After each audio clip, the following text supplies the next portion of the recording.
السلام علیکم. آج میں آپ کو باغ طلحہ کی اور اس کنویں کی کہانی سناؤں گی جو کہ حضرت عثمان نے مسلمانوں کے لیے خریدا اور وقف کر دیا ان کے لیے.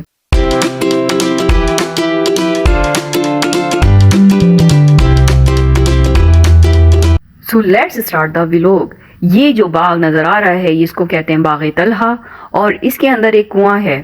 یہ مدینہ منورہ میں واقع ہے اور مسجد نبوی سے 4 کلومیٹر کے فاصلے پر ہے.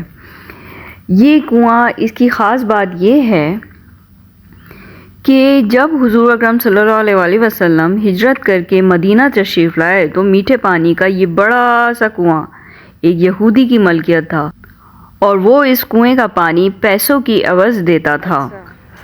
تو جب حضور اکرم صلی اللہ علیہ وسلم نے فرمایا جو شخص مسلمانوں کے لیے یہ کنواں خریدے گا اسے جنت میں اس سے بہتر انعام ملے گا. حضرت عثمان نے اسی وقت یہ کنواں اس یہودی سے 20,000 درہم میں خرید لیا اور حضور اکرم صلی اللہ علیہ وسلم کی خدمت میں پیش کیا کہ یہ عام مسلمانوں کے لیے وقف کر دیا جائے. تو یہ جو باغ آپ کو نظر آ رہا ہے یہ حضرت طلحہ انصاری کا ہے. تو یہ انہوں نے اب تھوڑا سا ایڈوانس کر دیا، اس کو بہت اچھے سے بنا دیا ہے.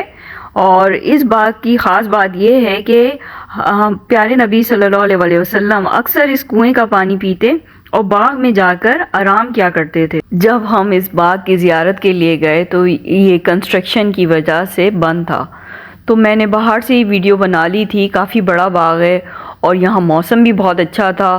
اور یہ دیکھیں یہ گھر بنے ہوئے جو باغ کے سامنے، کتنے لکی لوگ ہیں. یہ لوگ بھی جاتے ہوں گے ایسے باغ میں جہاں حضور اکرم صلی اللہ علیہ وسلم تشریف لاتے تھے، ریسٹ کرتے تھے، اس کنویں کو دیکھتے ہوں گے. امید ہے آپ کو میرا ولاگ اچھا لگا ہوگا. مجھے اپنی دعاؤں میں یاد رکھیے گا، اپنا بہت خیال رکھیے گا. Thank you for watching. اللہ حافظ.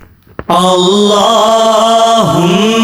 صلی علی سیدنا